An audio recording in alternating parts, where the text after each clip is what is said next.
Assalamualaikum warahmatullahi wabarakatuh. Perkenalkan, saya Nur Aziza Ahmad, Prodi Pendidikan Agama Islam, Institut Parahikmah Indonesia. Hari ini saya akan membahas tentang sebuah jurnal yang berjudul Pancasila sebagai Dasar Nilai Ilmu Pengetahuan yang ditulis oleh Syamsuddin.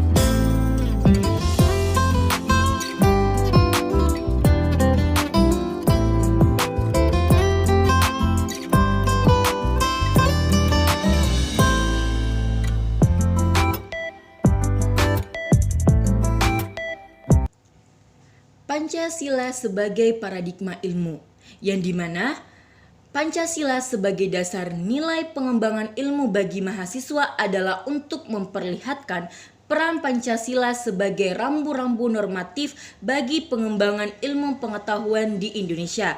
Dan saat ini, pengembangan ilmu dan teknologi menjadi hal terpenting yang harus berakar pada budaya bangsa Indonesia sendiri dan harus melibatkan partisipasi masyarakat.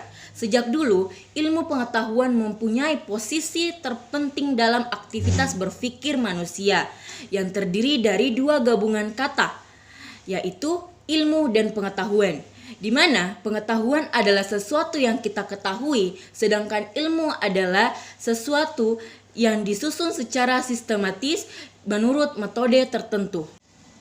Ilmu pengetahuan berkembang melangkah secara bertahap menurut dekade, waktu, dan menciptakan zamannya.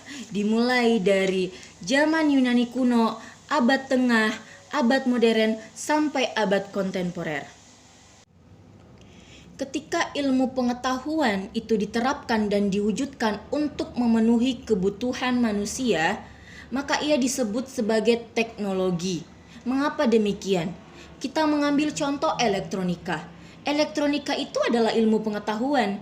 Namun, jika digunakan dalam alat-alat sehingga orang-orang yang berjarak jauh itu bisa saling berbicara, maka ia akan menjadi teknologi telekomunikasi.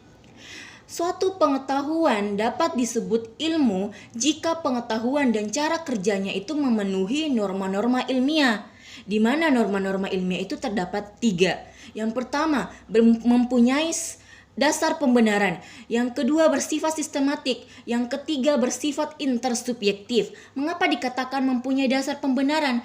Jika segenap pengaturan kerja ilmiah memperoleh kepastian yang sebesar mungkin. Dan yang kedua, mengapa dikatakan bersifat sistematik? Karena penyelidik ilmiah tidak akan membatasi diri hanya pada satu bahan keterangan. Dan mengapa dikatakan bersifat intersubjektif? Ketika kedua norma ini antara 1 dan 3 itu saling berhubungan. Baiklah, selanjutnya, ilmu pengetahuan itu dikatakan sebagai proses, produk, dan masyarakat. Mengapa demikian?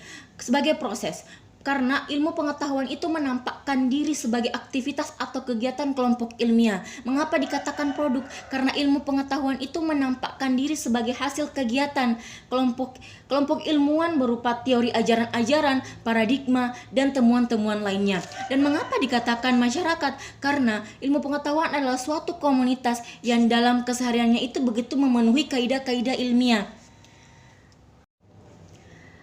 Baiklah, sebagai kesimpulan, pengembangan ilmu pengetahuan dan teknologi sebagai hasil budaya manusia yang harus didasarkan pada nilai ketuhanan, kemanusiaan, persatuan, kerakyatan, dan keadilan. Karena Pancasila yang sila-silanya merupakan satu kesatuan yang sistematik dan haruslah menjadi sistematika dan moral dalam pengembangan ilmu pengetahuan dan teknologi. Baiklah, itulah tadi pembahasan mengenai Pancasila sebagai dasar nilai ilmu pengetahuan. Ilmu pengetahuan harus didasarkan pada nilai ketuhanan, kemanusiaan, persatuan, kerakyatan, dan keadilan.